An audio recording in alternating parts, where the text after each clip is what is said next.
This is a video about how to use the CoNPS sales receipts in Microsoft Access that I created. My name is Pat Murphy. This is a form that has a lot of code embedded in it to make it run. As you can see over here on the left, there's forms, reports, data tables, a lookup file, which is locations, so the tax can be assigned to specific locations. Backup is just a bunch of stuff that I've saved, and then unassigned objects, odd little things like queries and things that I've used in the past. So you may want to get rid of all those, or if you know how to use Access, you can maybe reuse those. So let's start with the actual form.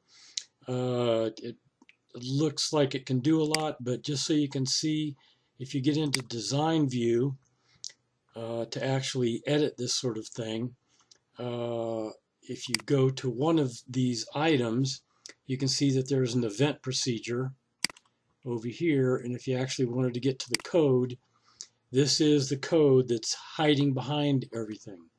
So I'm going to go ahead and close that down because you probably don't want to delve into that. You would just have to know Microsoft Access. I'm not going to save the changes. You don't want to look at that. Let's go back here to the form. So that's the form.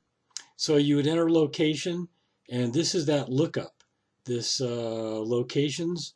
If you hit this drop down, it'll show you all of these. And if you arrow over, well, maybe not, you might be able to see the tax rate that's assigned to each one of those. But in any case, once you enter something here, it'll automatically fill in the tax rate and do all the calculations accordingly. Now right now I have, you can barely see it down here, but I have 3,900 receipts in here. Let me get to the very end. So, and they aren't necessarily sequential, but each receipt has a unique ID, and that's how that is located. So notice here under location, not only do I have lots of sites, but I had different categories such as tax exempt. If a presenter is given some sort of a certificate, I can say gift to presenter. Transfer, this is from me to somebody, and from transfer from somebody to me, and that way you can document all the transfers so those things don't get forgotten. So I'm going to go back and put this to what it was, which was tax exempt, or I'll just click away and it's already tax exempt.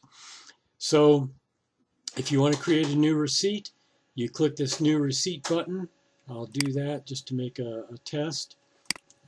Put in something like Boulder City, Boulder County, because counties are typically different tax rates than cities. So you can see it automatically put in the tax. I can put in somebody's name, and then ultimately down here I can put in the check number. Lots of things are done by credit card now and easily documented. So if it's a credit card, I don't put in anything. If it's a check, I put in the check number. So in here, you have a drop down of hundreds of species. You can do a quick filter by saying, let's see, no, that won't work. I'll say flora, and it filters it down. I can say Flora, Colorado. So it filters it down pretty quickly. So you just enter something. It looks up the price here, and you can change the number of items. So if I put in 2 of those, you can see it has its unit price and then the combined price, and then it automatically calculates the tax and shows you exactly what the subtotal is, the tax, and then the final amount. Now, I have this connected on my notebook to a printer, and this orange outlined yellow box will let you select a particular printer. And I don't have that little tiny printer attached to my desktop, but you could select any one of these types of printers. And you just set as default, close it down, and then whenever you hit this print button, that's where it will send that. Now, notice these notes over here. Let's say you put something in here and you have to delete it. What you do is come here, scroll to the top, see this little dash?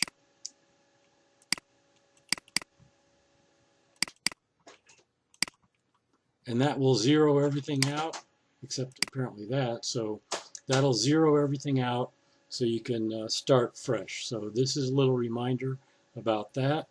When an item is returned, enter the item, then enter a negative number in the number column. And then that'll calculate the refund amount. So I could enter, you can actually physically enter something in here. I could put in a -1. So that's how you can handle that. Now, just what the rest of these things are over here in reports. Let me back up one record here. This little navigation thing down at the bottom. And you can go to Boulder Chapter Report just to see what the receipt will look like.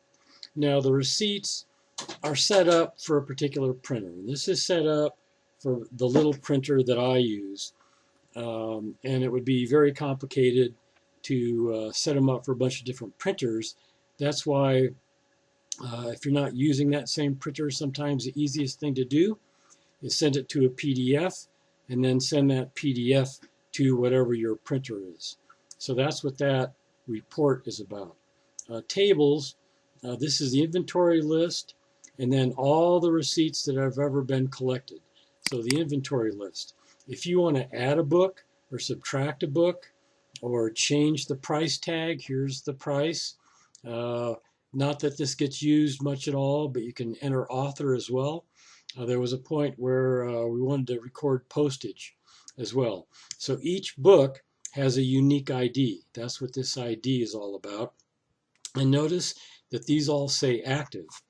Well, way down here are all the books that just aren't being used anymore, but I didn't take them out figuring, oh, who knows, they may get added again somewhere in the past. If they do get added, all you have to do is change that category to active and then sort on the active and then title, and that'll give you the most recent lookup table for all the books. Receipts, this is just a recording of all the receipts that have ever been collected. You can this is kind of narrowed down, but it's over 3,900. But they're all recorded over time, you know, including the date, sometimes who it was, where it was, what the tax rate was, that sort of thing. Okay, locations. If you want to edit the locations or change the tax, say the Fort Collins tax has changed, you would just come here and change this number and then save it just by closing it down. And then when you go into the main form, that will be the revised lookup. Let's see, I think that's the short version of all this. So I'm sure there'll be lots of other questions, and you know, if you know how to program Microsoft Access, you can do a bunch of changes, but it's going to be pretty hard unless you really know. Note that all the receipts only have, let's see, 1, 2, 3, 4, 5, 6, 7, 8, 9, 10, 11, 12. 12 items. If you have more than 12 items, just print this receipt and start another receipt. If they had 15 items, you'd have 12 here and 3 on the next receipt, and you could just add those two numbers together. So it does have that limitation. Let's see, I think that is about it.